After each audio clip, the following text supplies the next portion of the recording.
This week's module is all about activity sheet for English 8, Quarter 3, Week 1, MELC 1, examining biases in written works.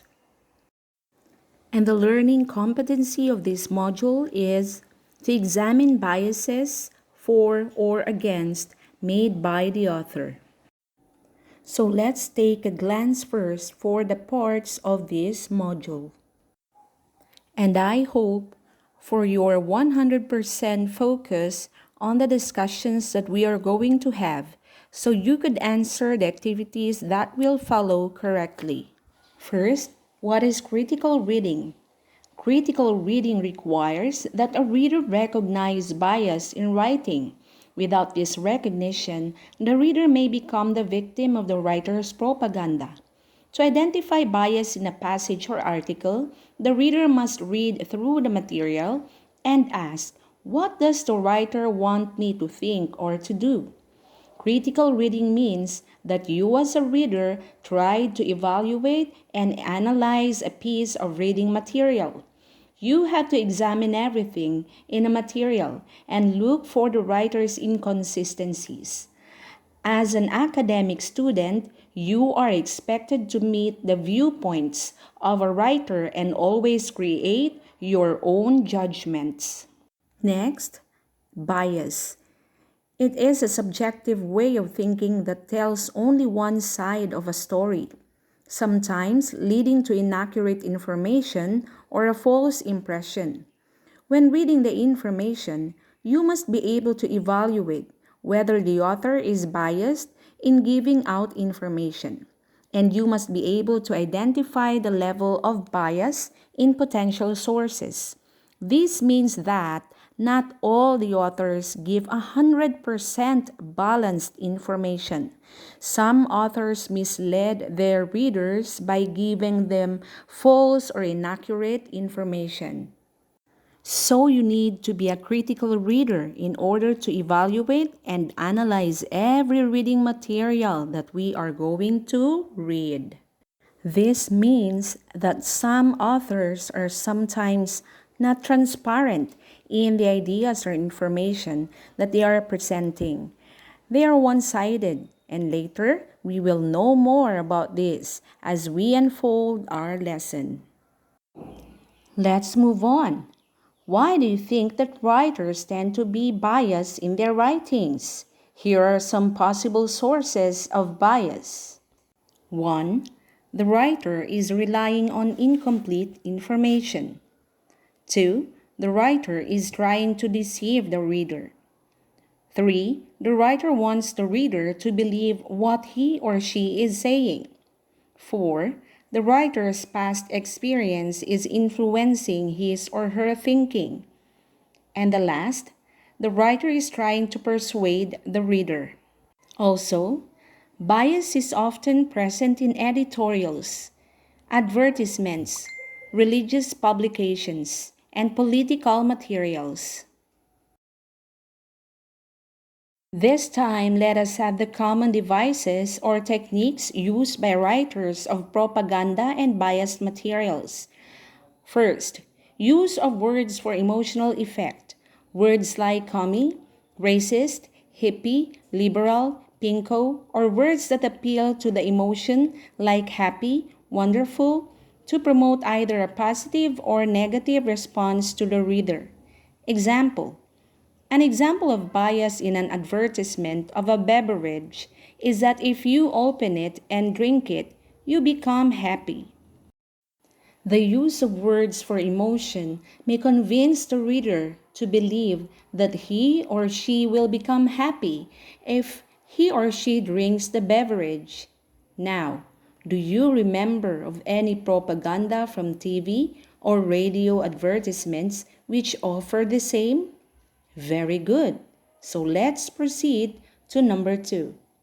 Repetition, the most frequently used propaganda and advertising technique. Repetitive exposures of ads and propaganda to gain familiarity and popularity among the audience. Have you watched or heard advertisements on TV or radio? They kept on repeating same advertisements like shampoo, whitening lotion, energy drinks, and more. And this really works. Have you found yourself buying those products? Well, that's the effect of repetition. Well, let's move on to number 3, flattery. The writer may use praise to try gain a positive reaction from the reader. Example, the man of the hour is the superman of this agency. Without him, this company will be in the drain. His smile captures the spirit. His voice is an authority and his actions exemplary. Also, some ads compliment you. They tell you how smart you are to use the product, or they may tell you that you deserve the product. That's flattery. Number 4 is stacking the cards. Instead of giving an objective description, the writer may give evidence to support only one side of the question and may deliberately omit any opposing ideas. Example, Potts potato chips are 100% homegrown organic potatoes, freshly baked and fried in healthy fats and oils, with less sodium, less artificial flavorings, picked and packed on the same day to ensure freshness. If only one side of a question is answered and some opposing or negative side of the product has been omitted, what do you think will happen to the believer of this product? So, be smart. That is stacking the cards. Let us have now number 5, the bandwagon. The writer might suggest that everyone is doing something or thinking in a certain way and that the reader should do the same. Example, you believe that high school students should take the drug test, but your friends and schoolmates disagree with the idea, so you joined them and didn't take the drug test yourself. This tactic tries to make you feel that something is good because it is popular and everybody is using it, so you might be convinced by this bandwagon. Now, let us have number 6, the testimonial. When a product is endorsed by using words from famous people or figures of authority. Example, people believed and preferred generic drugs because it is being endorsed by a celebrity. For this type, the advertiser has a famous person to tell you that the product is great. Do you remember one? Like Coco Martin and Ann Curtis Smith? And many others. So that's testimonial. Lastly, transfer. When a product is endorsed using the picture of a famous person, things, ideas, or symbolisms, but no words from the said person, thing, ideas, or symbolisms. Example, people prefer to eat at a fast food chain because they saw pictures of a happy family and children of celebrities eating there. It feels like when you also eat in that fast food, you will also experience the happy moments that the family in the picture feels. The transfer tactic connects a famous person, attractive image, or popular idea with a product. Now turn your modules page on page 3, and we together will answer the activities. Just write the letter of the best answer in your activity notebook. Let us have the activity 1. You are going to identify the propaganda used in the following advertisements. Please read everything in the presented pictures, and you may always turn back your page on the lesson we have discussed a while ago. Number 1. Drink rainbow drops and have a blast. Is that letter A, transfer? B, emotional? C, testimonial? Or D, flattery? Number 2. BQ lotion, enriched with aloe and lanolin, the choice of beauty queens.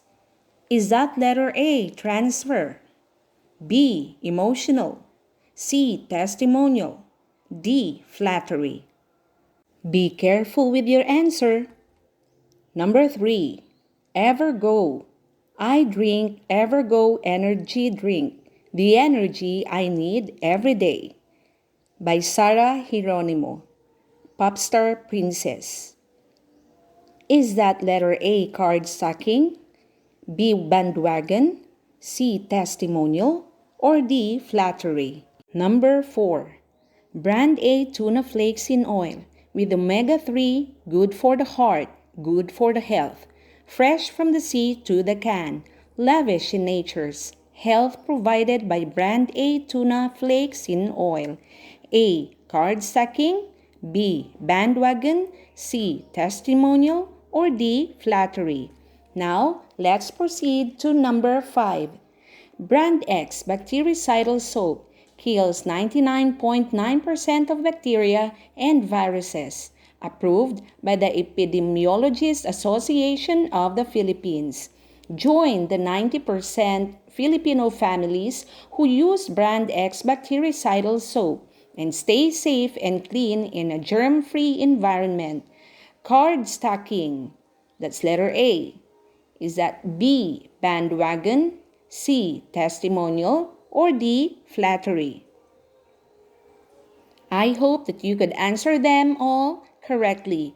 So let us now have the activity number 2.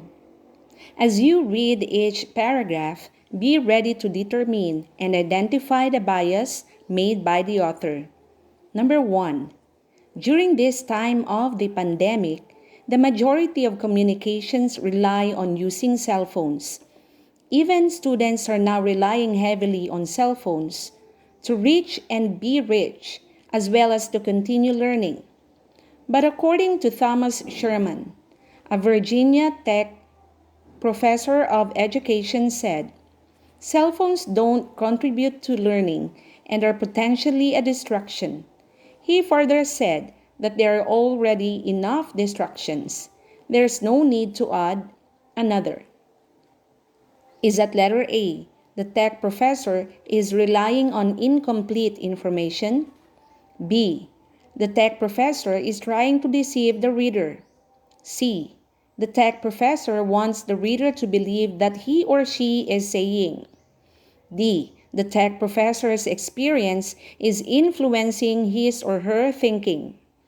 Or E. The tech professor is trying to persuade the reader. Okay, so what do you think is the best answer on this number? Number 2.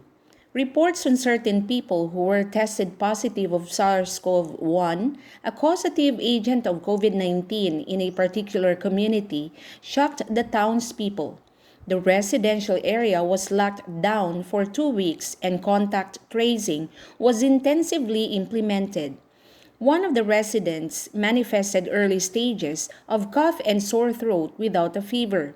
He was not listed among the contacts, but one of the barangay officials insisted to report him to the local health center for swab testing and quarantine. Is that letter A? The barangay official is relying on incomplete information. B. The barangay official is trying to deceive residents. C. The barangay official wants the residents to believe what he or she believes. D. The barangay official past experience is influencing his or her thinking. Or letter E. The barangay official is trying to persuade health officials that he is right. So, what do you think is the bias made by the author on this number, on this paragraph? All right, we're almost done. Number 3. A local radio station reported and posted on their FB page about a fire that broke out in an urbanized slum area. The report mentioned the alleged cause of the fire, number of houses affected, value of damaged properties, and the interviews among the residents and the firefighters who were sent to the incident. The report went viral and the netizens flooded the page with different comments, saying that the cause of the fire was faulty electrical wiring and not negligence on the part of the residents. Is that letter A? The netizens are relying on incomplete information. B. The netizens are trying to deceive the readers. C. The netizens want the residents to believe what they believe. D. The netizen past experience is influencing his or her thinking. Or letter E. The netizens are trying to persuade the readers that they are right. So that's the end of activity 2. So let's move on now to activity 3. The instruction is you are going to identify the following statement as objective or biased. Write O if it is objective and B if it is biased. If the statement is supported by factual information, statistics, or numbers, or trusted authorities, then that statement is expressing objective. Please write O for that. However, if the statement is showing an author's bias or telling one side of the story or mislead the readers, then that is bias. Please write B for that. COVID-19 cases in Philippines breached 352,000. Is that O or B? Number 2, students to stay at home and mulling on modules are really boring. O or B? 3. According to DOH, physical distancing, wearing mask and face shield cuts virus transmission by 96%. Is that biased or objective? O or B? Number 4, the government has wasted far too much money on COVID-19 cases. What do you think? Is that objective or biased? O or B? Number 5, according to CDC, Centers for Disease Control and Prevention, COVID-19 vaccination will help keep you from getting COVID-19. O or B? Number 6, it is still found in the Philippines despite this pandemic. And last but not the least, number 7, rubbing alcohol is a natural bactericidal treatment. This means it kills bacteria but doesn't necessarily prevent their growth. Is that O for objective or B for biased? I hope that you could answer them all correctly. Congratulations! Now we will have number 5. Or activity 5, your reflection. Here are your guide questions. Number 1, what is bias? Number 2, how can you detect bias in a certain article? Always remember that you could always go back to your lesson a while ago.